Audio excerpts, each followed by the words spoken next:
수험생 여러분 안녕하십니까? 부동산학 개론의 김하선입니다. 자, 이번 시간은요 최종 마무리 50선 특강으로 여러분과 함께 하는 시간을 가져보도록 하겠습니다. 자, 아마 이런 의문이 드실 수가 있어요. 다른 분들은 모두 100선 특강인데 왜 이 개론만 50선 특강이냐라고 의문을 가질 수가 있겠습니다. 그런데 비록 문제는 50문제이지만 그 내용은 다른 문제로 본다면 150문제, 200문제의 내용을 담고 있다라고 볼 수가 있겠고요. 그리고 대부분 박스형으로 출제를 함으로써 최종적인 요약 정리라든지 핵심 정리까지 함께 구비할 수 있도록 하는데 그 목적이 있었다라고 이해해 주시면 감사하겠습니다. 자, 1번 문제부터 볼까요?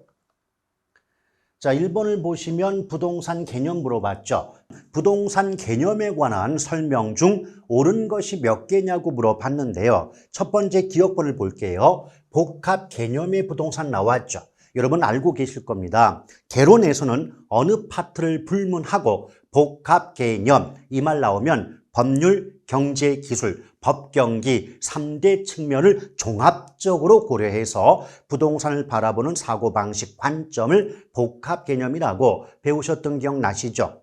따라서 뒤에 보니까 부동산을 법률, 경제, 기술적 측면 등 이 복합된 개념으로 이해한다. 맞고요. 근데 기술적 개념의 부동산은 이때 기술이란 말 대신에 물리라는 말로 바꿔볼 수도 있는 거고, 기술 또는 물리적 개념의 부동산은 크게 공자위환이 있었죠. 공간, 자연, 위치, 환경 이 네 가지를 우리가 기술 또는 물리적 개념으로 볼 수가 있는데, 여기서 앞에 보면 생산 요소와 자산이 나와요. 내 생산 요소와 자산은 자자생소품, 즉 경제적 개념의 부동산에 해당이 되므로 기억번은 옳은 지문이 될 수가 없겠네요.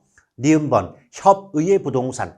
벌써 이 문장 속에서 협의의 부동산, 광의의 부동산 이렇게 말이 나왔다는 건 복합 개념 중 법률적 측면의 구분이라고 먼저 생각을 하시면서 접근할 필요가 있는 거죠. 또한 협의의 부동산은 결국 민법상 부동산으로서 민법 제99조 1항에서의 토지 및 정착물을 말한다. 좋았고요. 또 토지 소유자는 법률의 범위 내에서 토지를 사용수익 처분할 수 있으며, 자, 법률의 범위 내에서 사용수익 처분할 수 있는 거예요. 그 말은 결국 이 소유권의 인정 범위는 일정 범위 내로 한정되는 제한적 권리 또는 상대적 권리지 절대로 무제한적 권리 또는 절대적 권리 이런 말이 나올 수가 없지 않겠습니까? 그런데 마지막에 보니까 절대적 권리란 말 나왔군요. 오늘날 토지의 소유권 역시도 공공의 이익을 위하여 제한 침해가 가능한 상대적 권리로 인식한다라고 배웠던 기억이 있지 않겠습니까? 자, 니은번 틀렸고요. 디귿번 정착물은 토지와 서로 다른 부동산. 이때 정착물을 크게 독립정착물과 종속정착물 두 가지로 구분이 되는데요. 토지와 서로 다른 부동산, 이걸 다르게 바꾸면 독립정착물 이렇게 말을 바꿀 수가 있는 거고요. 또 토지 일부, 어느 파트를 불문하고 토지의 일부란 말 나오면 이건 종속정착물을 의미한다라고 보시면 돼요. 그리고 건물, 소유권, 보존 등기된 임목, 국어, 명인 방법을 구비한 수목, 권원에 의하여 타인의 토지에 재배되고 있는 농작물 등은 토지와는 독립하여 거래의 객체.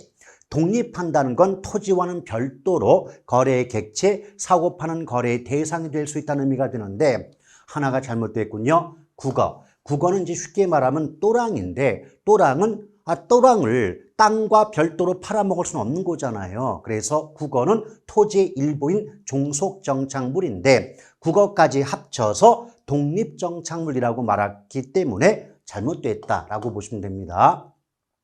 리을번 임목에 관한 법률에 의한 소유권 보존 등기를 한 임목은 토지와 분리하여 양도할 수 있는 거죠. 왜? 소유권 보존 등기를 한 임목은 토지와는 독립하여, 즉 우리말로 토지와는 별도로 거래의 객체, 사고 파는 거래의 대상이 될 수가 있어요. 그래서 토지와는 분리하여 양도할 수 있다고 나와야 되는데 없다고 하였기 때문에 리을도 틀렸네요. 자, 미음번 볼게요. 협의의 부동산과 준부동산을 합쳐서 그렇죠. 넓은 의미 광의의 부동산이라고 한다는 건 좋았고요.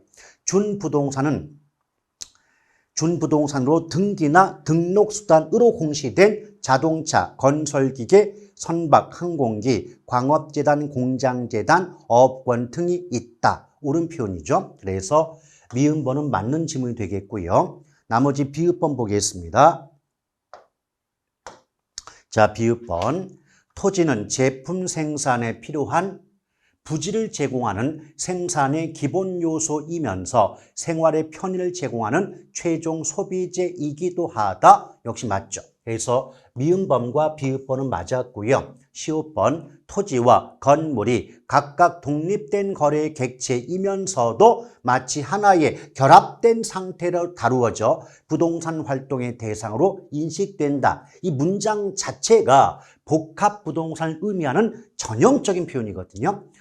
근데 복합 부동산이라고 해야 되는데 복합적 부동산이라고 하였기 때문에 한 글자 차이로 틀린 지문에 해당이 되겠습니다. 그래서 이 문제에선 맞는 문장은 미음과 비읍번 두 개이기 때문에 정답은 2번이라고 볼 수가 있겠네요. 자, 그 다음 2번 문제 봅니다.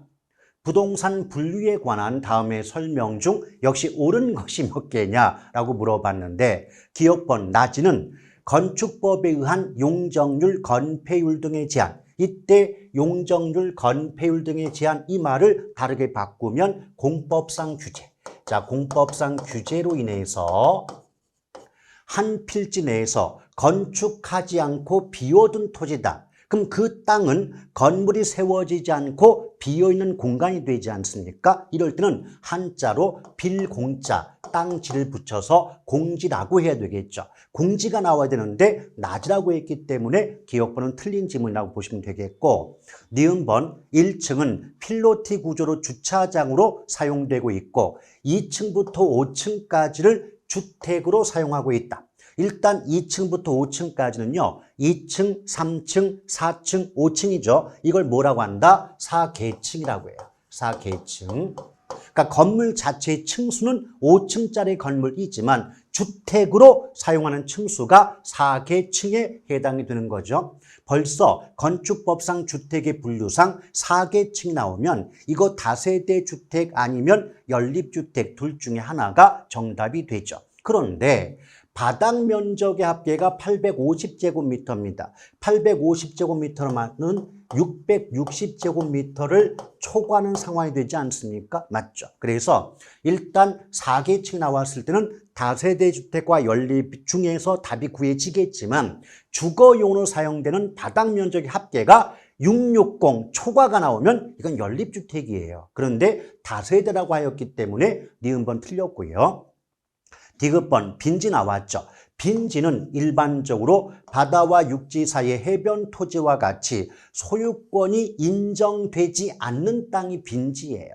그래서 우리가 보통 출제가 어떻게 되냐면 빈지는 소유권이 인정되지 않는 바다와 육지 사이의 해변 토지를 말한다 라고 출제가 되거나 아니면 법적으로는 소유할 수 없으나 활용실익은 있는 토지를 말한다 이런 식으로 출제가 되고 있습니다. 리을번 법지는 토지와 도로 등 경계 사이의 경사진 부분의 토지 이거 일단 맞아요. 법지는 일단 경사진 부분의 토지 이 말 나오면 법지가 답이죠. 그런데 법률상으로는 소유를 하고 있으나 이용실익은 없는 땅을 말한다. 맞네요. 자, 리을번은 옳은 표현이고요. 자, 미음번 후보지는 부동산의 용도적 지역인 택지, 농지, 임지적 상호간 우리 후보지 배울 때 용도지역 간 이렇게 말이 나오면 후보지가 답이고 용도지역 내라고 나오면 이행지가 답이 된다 했던 거 기억하고 계시지 않습니까? 그래서 후보지가 나왔으니까 택, 농, 임 즉 용도지역 간의 용도가 전환되고 있는 지역의 땅 맞았고요. 내 주택지가 대로변에 접하여 상업지로 전환 중이다. 즉 주택지가 상업지로 전환 중이다. 이건 후보지가 아니에요. 이행지가 되죠. 왜냐하면 우리가 이제 용도지역 구분할 때 택지지역 속에 주상공이 들어가거든요. 자, 주거지역, 상업지역, 공업지역이 들어갑니다. 근데 문장을 보니까 주택지가 상업지로 용도가 바뀌고 있다는 거예요. 그 말은 같은 택지지역 내에서 주택지가 상업용지로 용도가 바뀌고 있으니까 동일한 용도지역 내에서 용도가 바뀌고 있기 때문에 이것은 이행지에 해당이 되지 결코 후보지라고 말할 수가 없는 거예요. 또 공업지가 불황으로 공장 가동률이 저하되어 주거지로 전환 중이다. 이 말도 자, 공업지가 주거지역으로 용도가 전환 중이다. 그럼 같은 택지지역 내에서 용도가 바뀌고 있기 때문에 이행지인 거지 후보지가 될 수가 없어요. 또 도로변 과수원이 전으로 전환 중이다. 이건 뭐냐면 농지지역은 또다시 전지, 답지, 과수원 세 가지로 구분이 되죠. 그런데 과수원이 전지로 전환 중이란 말은 동일한 농지지역 내에서 용도가 바뀌고 있기 때문에 절대로 이행지가 되지 후보지라고 말할 수가 없겠습니다. 그래서 틀렸네요. 자, 비읍번. 비읍번을 보시면은 지금 이행지 나왔네요. 부동산의 주된 용도 지역인 택지지역, 농지지역, 임지지역의 세분된 지역 내, 그러니까 용도 지역 내에서 용도의 전환이 이루어지고 있다. 일단 이행지 뜻은 맞았습니다. 근데 인근 지역의 주위 환경 등의 사정으로 보아 현재 용도에서 장래 택지 등 다른 용도로의 전환이 객관적으로 예상된다. 현재의 용도에서 택지를 비롯한 다른 용도로의 전환이 이루어진다는 건 용도 지역 자체가 바뀌는 거예요. 용도 지역 간의 용도가 바뀌는 건 이행지가 아니라 후보지가 되기 때문에 이 문장도 틀렸고요. 자, 15번 건축법령상 공동주택 중 기숙사, 오피스텔, 숙박시설 중 생활숙박시설, 제2종 근린생활시설 중 다중생활시설 등은 주택법령상 준주택에 속한다 했는데 자, 주택법령상 준주택은 오노닥이에요. 오노닥이. 오노 기다려 이렇게 외우는 경우도 있죠. 자, 주택법령상 준주택 오피스텔이 되겠죠. 노는 노인복지주택, 다는 다중생활시설, 기는 기숙사가 됩니다. 그럼 다중생활시설이 나와야 되는데 생활숙박시설 나왔기 때문에 15번 틀렸다라고 보시면 되는 거고요. 자, 이응번 필지는 인위적, 자연적, 행정적 조건에 따라서 다른 토지와 구별되는 가격 수준이 비슷한 일단의 토지. 근데 벌써 가격 수준이 비슷한 일단의 토지는 가격을 가지고 땅을 구분하니까 경제적 개념의 토지죠. 그럼 경제적 개념의 토지는 필지가 아니라 획지임을 알 수가 있는 거고요. 자, 그 다음 지호번 볼게요. 획지는 법률적 개념의 토지. 벌써 틀렸습니다. 법률적 개념의 토지는 획지가 아니라 필지가 되거든요. 자, 지호번 부지는 좁은 통로에 의하여 공도의 접속면이 있는 땅. 자, 좁은 통로에 의해서 도로와 연결된 면이 있는 땅은 대지가 되죠. 그래서 대지는 감가의 대상은 될 수 있을지언정 대지라고 해서 통로가 좁다고 해서 건축 허가를 받을 수 없는 땅은 아니겠죠. 그래서 이 점이 바로 맹지와의 차이점이에요. 대지는 건축 허가는 받을 수 있는 반면 맹지는 건축 허가 자체를 받기가 어려운 땅이 되겠죠. 자, 그 다음 맹지 볼게요. 자, 맹지는 타인의 토지에 둘러싸여 도로에 어떤 접속면도 가지지 못하는 토지로 건축법에 의해 원칙적으로 건물을 세울 수 없으며 도로로 사용하기 위한 지역권이 설정되어 있는 경우 도로가 있는 것으로 보고 감정평가한다. 기억법 맞습니다. 자, 티귿번 공한지는 특정의 지점을 기준으로 한 택지 이용의 최원방권의 토지다. 택지 이용의 최원방권 이 말 나오면 눈 감으세요. 그냥 한 개지가 답이에요. 공한지는 아니죠. 공한지가 답이 되려면 지가의 상승이나 투기의 목적으로 장기간 방치된 땅 이런 식의 말이 나와야 됩니다. 자, 표준지 나왔죠. 지가 변동률 조사 산정 대상 지역에서 행정구역별, 용도지역별, 이용상황별로 지가 변동을 측정한다. 또는 지가 변동률 조사 또는 지가 변동 측정. 지가 변동 이 말 나오면 표준지가 아니라 표본지예요. 표본지. 의미 정확히 좀 알아두면 좋겠고요. 자, 히읗번 1단 질환. 용도상 불가분의 관계에 있고 지가 형성 요인 같은 이 필지 이상의 토지까지는 너무 좋았어요. 근데 1단지는요. 필지별로 평가하는 게 아니라 그냥 1필지로 보고 평가합니다. 자, 1필지로 보고 평가합니다. 자, 그래서 히읗번 틀렸네요. 그럼 맞은 것은 미음과 키역 두 개이기 때문에 이 문제의 정답은 5번이라고 보시면 되겠네요. 자, 3번 갑니다. 부동산 특성 물어봤네요. 부동산 특성에 관한 다음에 설명 중 옳은 것으로 묶인 건데 기억번. 자, 부동성 나왔죠. 이 부동성 때문에 부동산 활동에 있어서 자, 임장 활동, 정보 활동 아주 전형적이고 대표적인 말이 나왔고요. 또 감정 평가 시 지역 분석을 필요로 하며 상대적 위치가 고정되어 있어 부동산 시장이 국지화된다. 여러분, 보통 이렇게 끊어가지고 어떤 말이 나오면 뭐가 답이 된다. 이런 식으로 외웠던 분들은요. 기억번을 딱 보내시는 순간에 뭐 임장 정보 활동, 뭐 지역 분석, 국지 단어 나왔으니까 부동성 맞는 거 아니야? 라고 착각할 수 있죠. 그런데 부동성 자체는 자연적 위치의 고정성이고 지리적 위치의 고정성이고 자연적 위치와 지리적 위치는 변동할 수 없기 때문에 절대적 위치의 고정성이라고 말하거든요. 그럼 절대적 위치가 고정되어 있다고 해야 되는데 상대적 위치라고 했기 때문에 틀린 겁니다.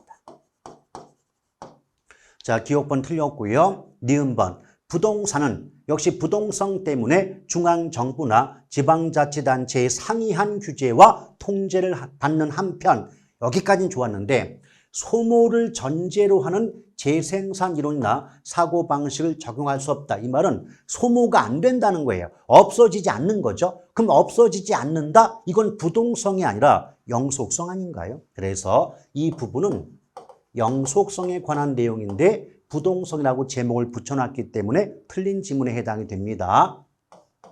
자, 디귿번. 토지의 자연적 특성 중, 자, 부증성 나왔습니다. 다른 말로 뭐 비생산성이라고도 하죠. 이용 전환을 통한 토지의 용도적 공급은 불가능. 이미 틀렸네요. 부증성이라고 말할 때는요. 땅은 자연물이다. 인간에 의해서 생산이 될 수가 없다. 그래서 물리적 공급이 불가능하기 때문에 물리적 공급 곡선이 수직선이고 완전 비탄력적이다. 이렇게 배웠던 기억이 있지 않습니까? 그 물리적 공급은 불가능한데 용도의 다양성 때문에 용도의 전환을 통한 용도적 공급은 가능하다. 구분해서 우리 기억해 달라고 그렇게 강조를 드린 바가 있지 않습니까? 맞죠? 그래서 벌써 부증성 때문에 용도적 공급이 불가능한 게 아니라 물리적 공급이 불가능한 거예요. 그래서 그 결과 물리적 토지 공급은 완전 비탄력적이 되고 곡선의 형태는 수직선의 모습을 보인다라고 볼 수가 있지 않겠습니까? 틀렸네요. 자, 리을번. 역시 부증성 나왔습니다. 토지의 집약적 이용. 그렇죠. 이 집약적 이용 또는 뭐 집약화 이런 말 나오면 일단 부증성을 답을 필요가 있어요. 그런데 촉진되는 한편 동산과 부동산이 구분되며 그랬어요. 여러분 민법 배울 때 우리가 어떤 재산 등을 동산, 부동산 구별하는 기준이 무엇이었습니까? 말 그대로 이동이 가능한 움직일 수 있는 물건은 동산이 되는 거고 이동이 불가능하고 움직일 수 없는 물건은 부동산이 되는 거 아니겠습니까? 맞죠? 그럼 동산과 부동산의 구분 기준은 부증성이 아니라 부동성이 되는 거죠. 그래서 이 점이 틀렸네요. 나머지 토지 부족, 직가고를 비롯한 각종 부동산 문제 발생의 근원이 된다는 말은 전형적인 표현이 되는 거고요.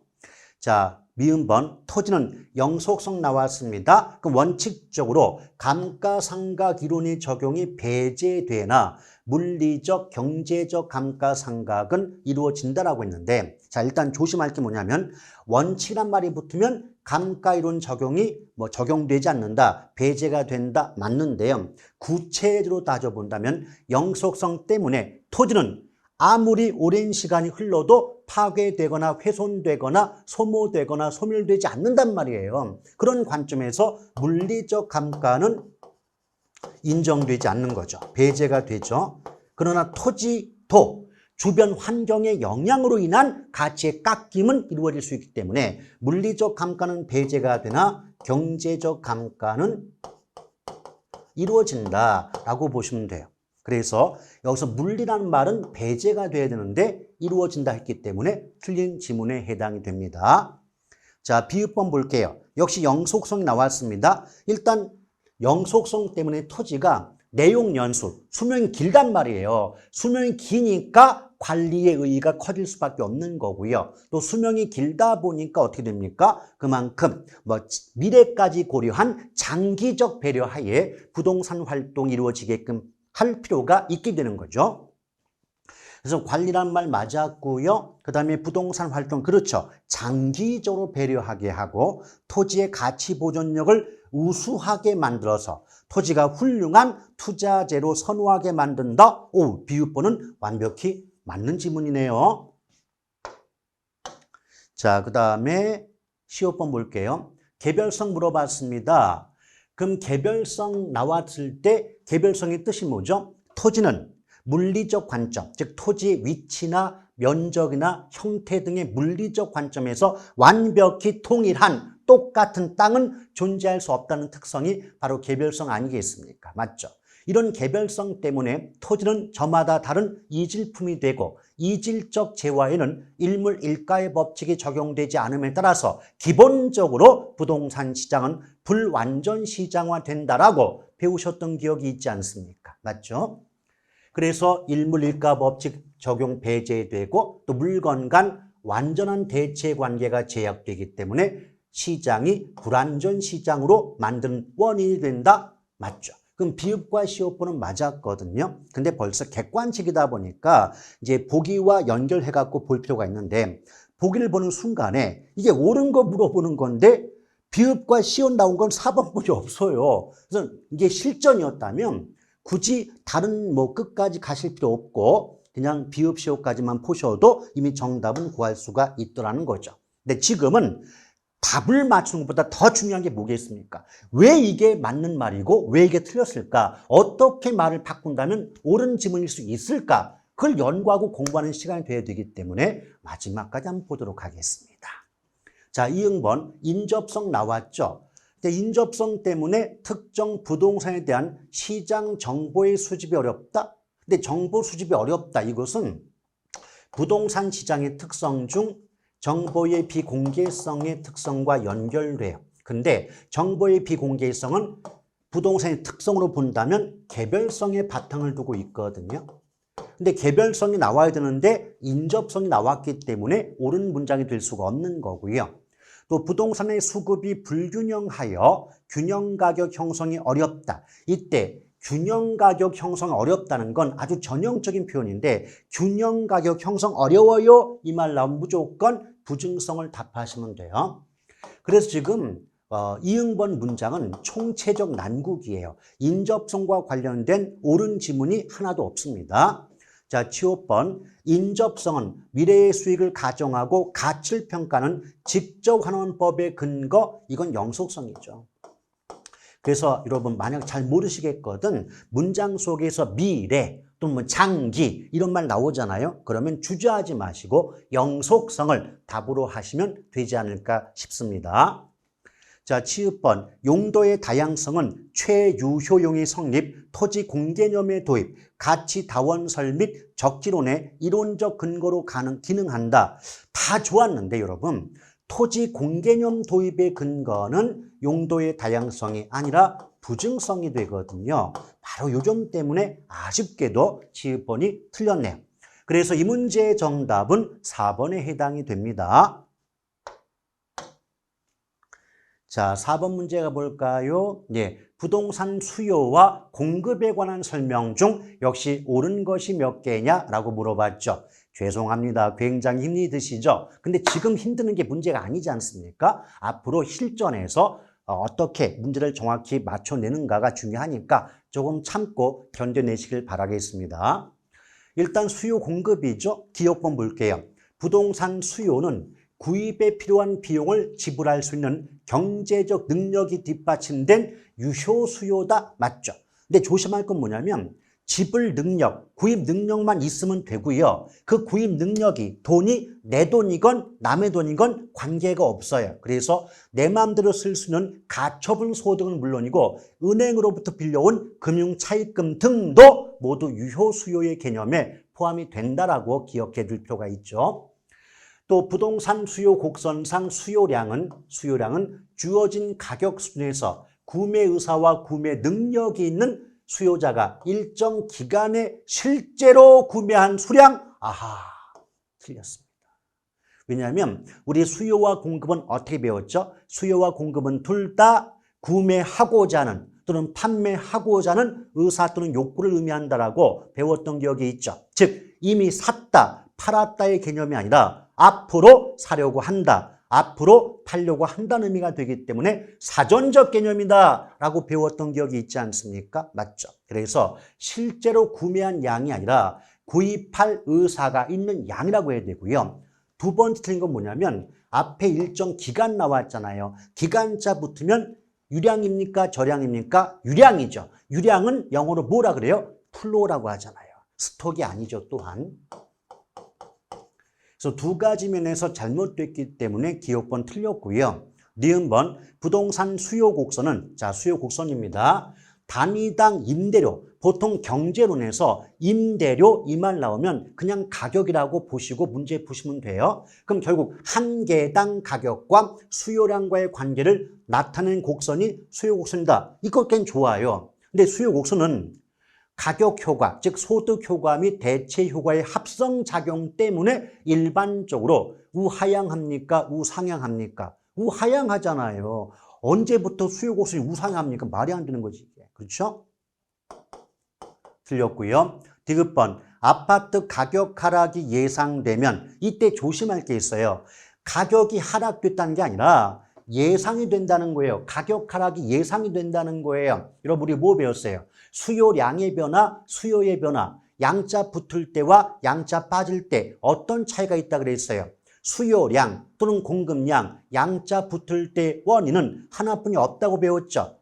그 물건 값변화예요. 아파트면 아파트, 연립이면 연립. 그 물건의 가격이 변할 때 양이 바뀐다면 그때 양자를 붙여주는 거고 양자가 들어가면 곡선상 이동이란 말이 나올 수밖에 없어요. 그런데 얘는 가격이 변했다는 게 아니라 가격 변화가 예상된다는 거예요. 그럼 이것은 수요량의 변화가 아니라 수요의 변화가 되는 거죠. 따라서 양자를 빼야 되는 거고 더불어 양자가 빠지면 곡선상의 이동이 아니라 곡선 자체의 이동이란 말이 나올 수밖에 없지 않겠습니까? 그래서 속된 말로 하면 디귿번은 총체적 난국이다. 6.25 때 난리는 난리도 아니다 라고 보시면 되겠습니다. 자, 리을번 금리 하락. 금리가 하락하면 이것도 그 물건 값변화가 아니니까 양자 빼야 돼요. 그럼 수요의 변화라고 해야 되는 거고 동일한 수요 곡선상에서 상향으로 이동한다? 아니죠. 곡선상이 아니라 곡선 자체가 이동하는 거죠. 곡선 자체가 이동하는 것이고 또 세금이 인상됐습니다. 세금이 인상되면 수요가 감소해요. 그럼 여러분 우리 뭐 배웠어요? 수요가 됐건 공급이 됐건 감소하면 곡선 자체가 왼쪽으로 좌측으로 이동한다고 배우신 바가 있잖아요. 맞죠? 그러면 좌측 이동이니까 최소한 오른쪽 우라는 말은 나올 수가 없는 거죠. 좌하향으로 이동하는 거지 우상향으로 이동하는 게 아니지 않겠습니까? 미음번 수요 곡선 자체가 변한다. 곡선 자체가 변합니다. 이것은 양자를 빼야 되니까 수요의 변화까지는 좋았고요. 임대료 가격이 오르면 소득 효과에 의해서 다른 재화의 소비량이 상대적으로 증가한다. 그런데 다 좋았는데 여러분 보세요. 일단 임대료가 올랐는데 다른 재화가 나왔습니다. 여기 일단 이 문장만 놓고 보면 어떤 물건의 가격이 올랐단 말이죠. 그런데 다른 재화의 수요량이 늘었다. 그럼 결국 물건이 몇 개입니까? 2개입니다. 물건이 2개가 나오지 않습니까? 그러면 소득 효과가 아니라 대체 효과가 나와요. 대체 효과. 그래서 여러분 소득효과, 대체효과 좀 어려우신 분들은요. 어떻게 구분하시면 된다 그랬어요? 문장 속에서 물건이 같은 물건 하나만 나왔다. 그럼 소득효과가 답이에요. 근데 뭐 A제, B제, 아파트 연립, 뭐 어떤 물건, 다른 제와 이런 식으로 물건이 두 개가 나와 있다. 그럼 주저하지 마시고 대체 효과를 답으로 하시면 되는 겁니다. 자, 비읍번 볼게요. 인구의 감소, 아파트 대출 금리 하락. 자, 인구가 줄었죠? 자, 금리 하락하고요. 세율이 높아졌어요. 원자재 가격이 오르고요. 선호도가 감소하죠. 또 대체주택 가격 하락, 또 아파트 가격의 하락, 아파트 가격 하락에 대한 예상 등은 시장의 수요 곡선, 곡선을 좌측으로 이동시킨다. 일단 놓고 보면 곡선이 좌측 이동이니까 얘는 뭐죠? 수요의 감소다. 수요의 감소 요인이다라고 본 거죠. 근데 일단 여러 가지를 이제 구분할 수가 있습니다. 첫 번째는 뭐냐? 금리가 하락하면요. 돈을 빌려올 때 그에 따른 대가로 이자를 지불하는데 이자 부담이 줄어요. 그럼 이자 부담이 줄면 수요가 늘겠습니까? 줄겠습니까? 늘어요. 그럼 금리 하락은 수요의 증가 요인인데 몽땅 다 묶어가지고 수요의 감소 요인이라고 문장을 만들었기 때문에 이미 틀렸습니다. 두 번째는 뭐냐면 자, 우리가 보통 건축이다, 원자재다 이 말 나오면 이거 수요입니까? 공급입니까? 공급이잖아요. 수요와 관계가 없단 말이에요, 얘는.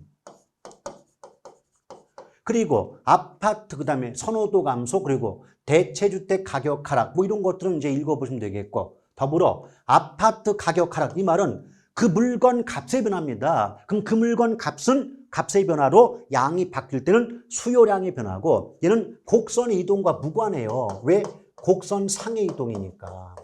곡선상 이동이 발생하기 때문에 전혀 관계가 없는 거죠. 그래서 그러니까 저는 여러분 이제 여러 가지를 묶어가지고 하나하나 골라내는 연습을 하려다 보니까 문장이 길어졌지만 여러분들이 실전에서 문제 푸실 때는요. 벌써 금리 하락은 수요 증가인데 감소가 아니네. 이것만 보셔도 이미 비읍번은 틀렸다고 생각하시고 다음 문장으로 넘어갈 필요가 있는 거죠.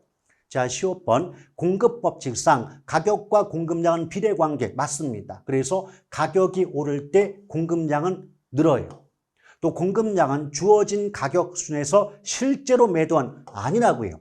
아까 수요량도 마찬가지지만 수요량이건 공급량이건 이미 구입한, 이미 판매한 양이 아니라 앞으로 구입하고자 하는 앞으로 판매하고자 하는 양이 되기 때문에 사전적 개념이에요. 실제로 매도가 이미 이루어진 게 아닙니다.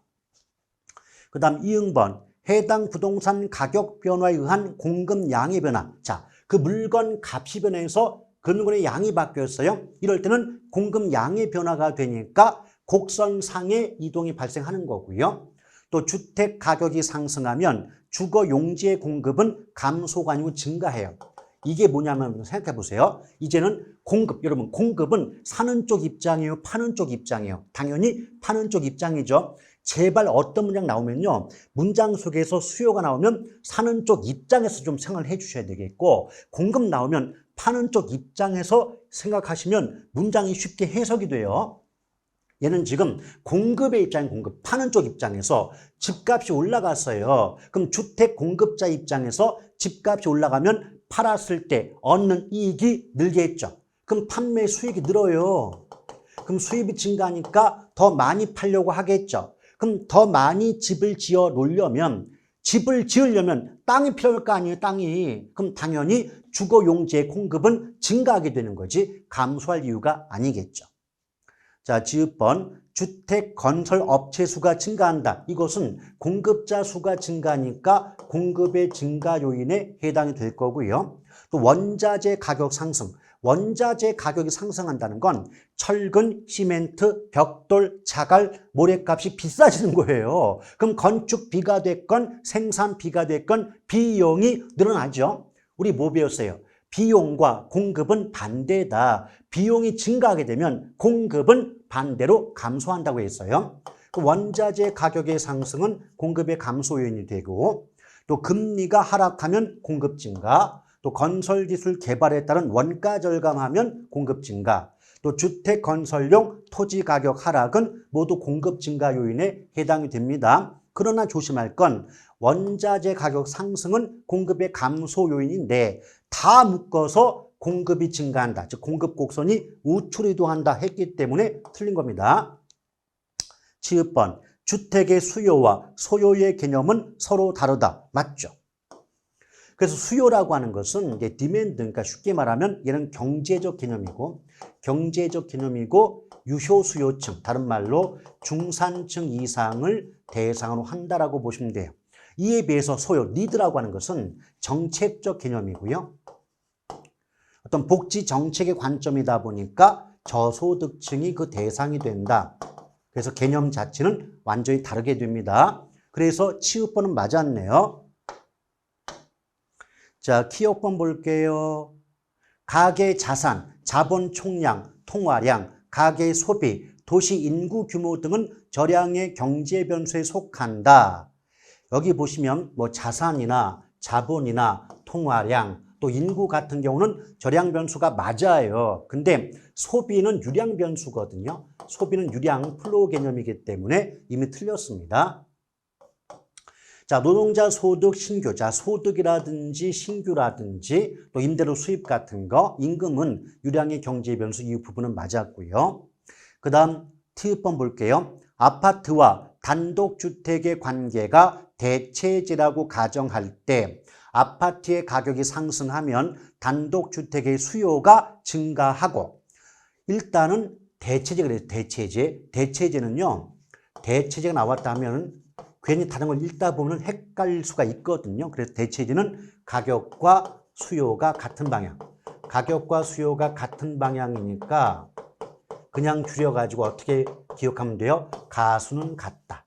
가수는 같다라고 보시면 돼요. 그럼 아파트 가격이 올랐잖아요. 맞죠? 그러니까 수요가 증가하고, 수요가 증가한다는 건 인기가 높아지는 거니까 가격이 오를 겁니다. 그래서 T번도 맞네요. 자, P번. 주택 임대료가 상승하면 다른 재화의 가격이 상대적으로 하락하여 임대 수요가 감소하는 것은, 자, 주택 임대료가 올라갔죠? 그럼 다른 재화의 가격이 상대적으로 하락합니다. 그럼 임대 수요량이 감소한다. 주택 나왔고 다른 재화 나왔으니까 물건 두 개죠. 그럼 대체 효과가 맞기 때문에 P번도 맞아요. 그럼 치읓, 티귿, 피읍을 제외한 나머지가 모두 틀렸네요. 자, 다시 위로 가보시면 지금 설명 중 옳은 게 몇 개냐고 했으니까 옳은 것은 3개에 해당이 되기 때문에 정답은 3번이라고 보시면 되겠습니다. 자, 이제 5번 볼게요.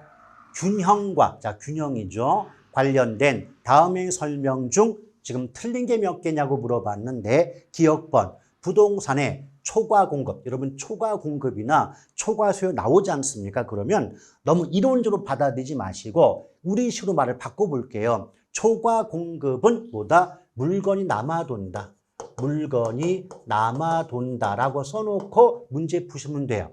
그럼 남아도는 물건의 가격은 올라갈까요? 내려갈까요? 당연히 내려갈 수밖에 없죠. 그럼 임대료가 하락이 되는 거지 상승한다고 말할 수는 없는 거 아니겠습니까? 마찬가지예요. 초과 수요는 우리말로 바꾸면 물건이 부족한 상태죠. 그럼 부족한 물건의 가격은 오른다고 나와야 되는데 하락한다고 했다는 거죠. 따라서 일단 기억번은 초과 공급과 초과 수요 위치를 바꿔도 좋고요. 또 상승과 하락의 위치만 바꿔놓아도 옳은 지문일 수가 있었다는 거죠. 아쉽습니다. 자, 니은번 볼게요. 수요와 공급이 모두 증가합니다. 자, 모두 증가하죠. 일단 잘 볼게요. 수요와 공급이 모두 증가한다는 건 수요 공급이 같은 방향으로 바뀌는 겁니다. 그럼 우리 어떻게 배웠냐면, 자, 수요와 공급이 같은 방향으로 변동할 때는 어느 쪽이 크다 작다 이 말이 없잖아요. 그러면 가격은 정확히 알 수 없다. 가격은 정확히 알 수가 없다. 그러나 양은 정확히 알 수가 있다. 구분했던 기억이 나오죠. 그래서 균형 거래량의 증감 여부는 수요와 공급의 증가 폭에 결정되는 게 아니라, 아니 사는 쪽하고 파는 쪽이 모두 늘었단 말이에요. 그럼 무조건 거래량 자체는 증가하는 걸 알 수가 있는 거지. 뭐 수요 공급의 증가 폭에 의해 결정된다 이렇게 말할 수 없는 거고, 오히려 가격은 정확히 알 수 없으니까 균형 가격의 상승 여부는 수요와 공급의 증가 폭에 의해 결정된다라고 해야 맞는 거예요. 다시 말하면 이 거래량 대신에 여기 가격, 균형 가격의 증감이 아니라 상승 여부는 수요와 공급의 증가폭에 의해 결정된다라고 했다면 맞을 수 있었는데, 양과 가격 위치를 바꾼 거예요. 조심하시길 바랍니다. 자, 디귿번 균형 상태인 시장에서 원자재 가격이 하락한다. 이건 쉽게 말하면 벽돌, 시멘트, 모래, 자갈값 떨어졌습니다. 그럼 당연히 건축비, 생산 비용이 감소하죠. 그럼 건축비가 감소하면 비용과 공급이 반대가 되기 때문에 얘는 공급의 증가 요인이에요. 공급의 증가. 그럼 공급이 증가한다는 건 물건이 흔해지는 거죠. 그럼 흔한 물건의 가격은 올라갈 것이고, 가격은 내려갈 것이죠. 흔하니까. 또 양은 그만큼 흔하기 때문에 증가하겠죠. 그럼 균형 거래량은 감소가 아니라 증가가 나와야 되는데 좀 감소자 붙었기 때문에 이미 틀렸다라고 보시면 되겠습니다. 마찬가지예요. 임금이 상승한다는 건 인건비가 늘어난 거거든요. 그럼 무조건 비용과 공급은 반대가 되기 때문에 얘는 공급의 감소 요인이에요. 그럼 공급이 감소한다는 건 물건이 귀하다. 그럼 귀한 물건이니까 거래되는 양은 감소하는 것이고, 귀하니까 가격은 오른다고 해야 되겠죠. 그래서 디귿번도 틀렸고요. 리을번 수요가 불변. 여러분 항상 제가 강조했죠. 문장 해석할 때 어디가 불변이다, 고정돼 있다, 일정하다 이 말 나오면 그 부분은 신경 끄는 거예요. 볼 필요가 없는 거예요. 그럼 수요가 불변이면 공급만 보면 되겠구나 라고 생각하시고 지문에 해석하시면 됩니다. 자, 공급이 감소죠. 공급 감소한다. 우리말로 뭐가 돼요? 물건이 귀해진다. 그럼 당연히 가격은 귀한 물건이니까 가격이 올라간다고 나와야 되는데 하락한다고 적혀 있으니까 틀렸다. 자, 미음번 역시 공급이 불변이죠. 이 말은 수요만 보자. 그럼 수요의 증가는 우리말로 바꾸면 인기짱 그랬잖아. 인기짱. 자, 인기가 높아요. 인기 높은 물건은 그만큼 가격은 오를 것이고, 너도 나도 찾으니까 거래되는 양도 증가한다고 나와야 되는데 감소가 붙었으니까 틀린 거 맞죠? 비읍번 수요와 공급이 동시에 증가. 일단 둘 다 늘었는데 뒤에 좋은 말이 나왔죠. 자, 공급의 증가폭이 수요의 증가폭보다 크다 그랬죠. 항상 경우 앞에서 끊어주는 게 경우에 맞다 그랬고요. 크다, 작다 이런 말 들어가 있으면 무조건 부등호를 그려준다라고 배웠던 경우 나옵니다. 자, 지금 공급의 증가폭이 수요의 증가폭보다 크다 그랬죠. 자, 부등호 그려보니까 공급의 증가가 더 커요. 그럼 우리 어떻게 배웠죠? 무조건 변동폭의 큰 쪽만을 보자 그랬잖아요. 그럼 공급의 증가니까 물건이 흔해지는구나. 흔한 물건은 가격이 내리겠고, 흔하니까 그만큼 거래되는 양은 많아져야 되는데 감소한다고 했기 때문에 틀렸구나. 자, 15번. 15번 보시면 수요와 공급이 증가한다 그랬죠. 이제 수요의 증가폭이 공급의 증가폭보다 크다면, 자, 항상 뭐뭐 할 때, 뭐뭐 할 시, 뭐뭐라면, 뭐뭐 하는 경우 앞에서 끊는 거예요. 왜? 그것이 전제 조건이고 그 다음이 결과란 말이는 거죠. 이걸 한꺼번에 읽으니까 해석이 불가능한 겁니다. 자, 끊었죠? 그럼 부동을 해볼게요. 그럼 수요의 증가폭이 공급의 증가폭보다 크니까 무조건 변동폭이 큰 쪽만을 보라고 했습니다. 그럼 수요의 증가 보시면 아이고 인기가 높아졌어요. 인기가 높군요. 그럼 당연히 가격은 오를 것이고 양은 증가합니다. 감소가 아닌 거죠. 자, 15번 틀렸고, 이응번 수요와 공급이 동시에 감소. 둘 다 줄었어요. 둘 다 줄어들었으니까 일단 양은 줄어든다는 게 맞아요. 그런데 이때 수요의 감소폭이 공급의 감소폭보다 크다. 그러면 변동폭이 큰 쪽만을 보시면 되니까 수요의 감소는 인기가 떨어진 겁니다. 그럼 인기가 떨어졌다면 아무도 그 물건을 찾질 않아요. 그럼 그만큼 인기 없는 물건은 가격이 내려야 되는 건데 오른다고 했기 때문에 틀렸다. 자, 지읒번 수요와 공급이 감소합니다. 잠깐만요. 자, 요령 하나 알려드릴게요. 사는 쪽과 파는 쪽이 모두 줄었죠. 그럼 당연히 거래량 자체는 감소가 나와야 되는데 증가 나왔군요. 그럼 볼 것도 없는 거죠. 자, 그 다음 치읓번 수요와 공급이 또 나왔는데 수요와 공급 둘 다 줄었다고 해요. 그럼 당연히 거래량은 감소한다고 나와야 되는데 증가자가 나왔기 때문에 틀린 겁니다. 무엇이 원리냐면 수요가 됐건 공급이 됐건 수요 공급의 변화 방향과 양의 변화 방향은 항상 같은 방향이에요. 그러니까 수요가 감소한다, 양도 줄어요. 근데 공급이 증가한다, 양이 증가하게 됩니다. 기억번 수요는 증가하고 공급이 감소한다. 이런 경우죠. 수요와 공급이 서로 반대로 바뀔 때에도 변동폭이 큰 쪽만 보시면 돼요. 자, 경우 앞에서 끊어주는 게 경우에 맞는 거고 크다 작다 나왔으니까 부동을 그려주실 것. 그럼 수요의 증가가 더 크니까 인기가 높단 말이에요. 인기 짱이니까 가격 올라가고 또 너도 나도 많은 사람이 찾으니까 양은 증가하겠죠. 틀렸고요. 자, 티귿번 수요는 증가하고 공급이 감소하는데 수요의 증가폭이 공급의 감소폭보다 작다. 조심하세요. 수요의 증가가 공급의 감소보다 작아요. 그 말은 결국 변동폭이 큰 쪽은 공급의 감소가 더 변동폭이 크다는 의미가 되지 않습니까? 맞죠? 그럼 공급이 감소한다. 그 말은 다른 건 몰라도요. 공급이 감소하는데 양이 증가할 이유가 없는 거예요. 제가 뭐라 그랬죠? 수요와 공급의 변화 방향과 양의 변화 방향은 항상 같은 거예요. 자, 수요가 됐건 공급이 됐건 감소 나오면 무조건 양도 감소가 나오는 겁니다. 근데 감소인데 증가 서 있으니까 틀렸고요. 자, 피읍번 건설업체 수가 증가하죠? 이 말은 뭘까요? 공급자가 증가하니까 공급이 증가합니다. 또 선호도 감소, 선호도 감소는 수요의 감소 요인이죠. 또 임금 상승은 인건비가 늘어나니까 뭐가 되죠? 예, 비용과 공급은 반대니까 이런 공급의 감소 요인에 해당이 됩니다. 또 대체주택에 대한 수요 감소, 아파트 건설용 토지 가격의 상승. 자, 건설용 땅값 올라가니까 이것도 생산비가 늘기 때문에 공급은 감소해요. 근데 이 모든 것들이 균형 가격을 하락시키는 요인이다. 여러분, 가격이 하락하는 것은요, 두 가지가 있어요.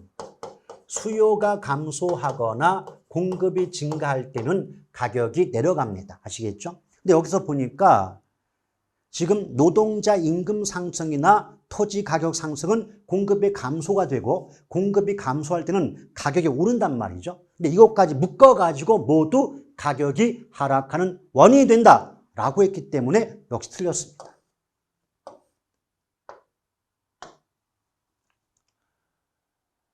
자, 그러면 얘는 지금 옳은 게 하나도 없어요. 옳은 게 하나도 없으니까 틀린 건 몇 개냐? 모두 틀렸습니다. 모두 틀렸다. 정답 5번이죠. 아마 여러분 느낌상 그래도 하나는 맞았겠지 이런 생각이 들지 않습니까? 저는 그런 문제 내지 않습니다. 하나도 맞지 않는 문제도 낼 수가 있습니다. 자, 6번 볼게요. 6번은 또 오랜만에 계산 문제가 출제가 됐네요. A지역 아파트 시장의 단기 공급 함수는 Q는 400이다. 벌써 여러분 단기가 됐건 장기가 됐건 함수가 Q가 양이잖아요. 양. 양이 400이란 말은 굳이 값을 구하지 않아도 단기의 균형량은 400이라고 이미 정해져 있는 거예요, 여러분. 그러면 균형 가격만 구하시면 되는데 일단 볼게요. 여러분 균형의 뜻이 뭐예요? 균형은 어떤 물건의 수요량과 그 물건의 공급량이 일치하는 상태가 균형 맞지 않습니까? 그럼 당연히 수요 함수와 공급 함수가 같게 나와야 돼요. 그러면 첫 번째 수요 함수는 550-2분의 3P죠. 그리고 단기 공급 함수가 400이란 말이죠.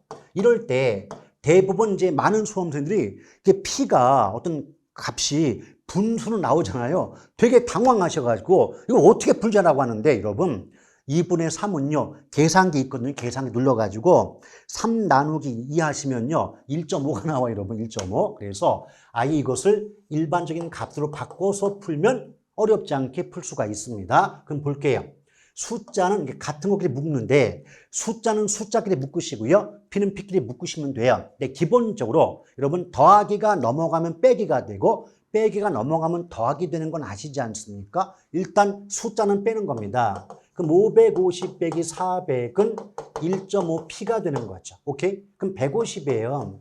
150은 1.5p고 p는 프라이스 가격이죠. 그럼 1.5로 150을 나누면 원래 균형 가격은 100이었음을 알 수가 있습니다. 그럼 첫 번째, 최초의 균형 가격은 100이고요. 최초의 균형량은 400이었다는 거죠. 근데 상대방이 물어보는 게 함수가 바뀌었다. 그럼 바뀌었을 때의 가격과 양을 구해서 가격과 양의 변화폭이 얼마나 되는가를 구해볼래? 지금 이걸 문제를 내고 있는 거 아니겠습니까? 맞죠? 그럼 이제 바뀐 걸 해볼게요. 나머지는 똑같아요.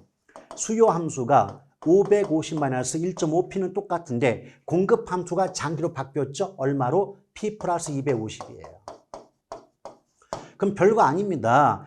같은 것끼리 묶으면 돼요. 숫자는 숫자끼리, p는 p끼리 묶으시면 돼요. 여러분 더하기 넘어가면 빼기 되는 건 아시죠? 맞죠? 그럼 550에서 250을 빼요. 그러면 p 더하기 1.5p가 되는 거 맞죠? 그럼 300은 얼마죠? 2.5p가 됩니다. 300은 2.5p. 그러면 균형 가격은 2.5로 300을 나누시면 돼요. 이걸 나누시면 아마 120이 나오게 될 겁니다. 자, 우리 검사를 위해서 한번 해볼까요, 여러분? 자, 계산기 갖고 계시죠? 여기서 자 300을 먼저 눌러보세요. 300 나누기 2.5 하시면 120의 숫자 나옵니다. 그러면 가격만 먼저 보면 100원이었던 가격이 120이 되니까 100원에서 120으로 20이 상승한다고 보시면 되죠. 그럼 일단 보기 5개 중에서 20 상승은 4만이면 4번 2개로 압축됐다라고 보시면 돼요. 그럼 같은 방법 양 구해 볼게요. 일단 양은요. 아무데나 이 가격이 구해졌으면 아무데나 함수값에다가 p의 값 120을 대입해 보면 이걸 합했을 때 양이 나옵니다. 자, 120 더하기 250은 370이죠. 그러면 원래 양이 400이었는데 370이 되면 양은 30만큼 감소한다는 것을 알 수가 있는 거 아니겠습니까? 맞죠? 그럼 가격은 20이 올라가는데 양은 30이 줄어든다 라고 나온 보기는 3번 하나뿐이 없게 되는 겁니다. 그래서 6번의 정답은 4번임을 알 수가 있습니다. 자, 6번까지 보시고요. 7번부터는 다음 시간으로 이어가도록 하겠습니다.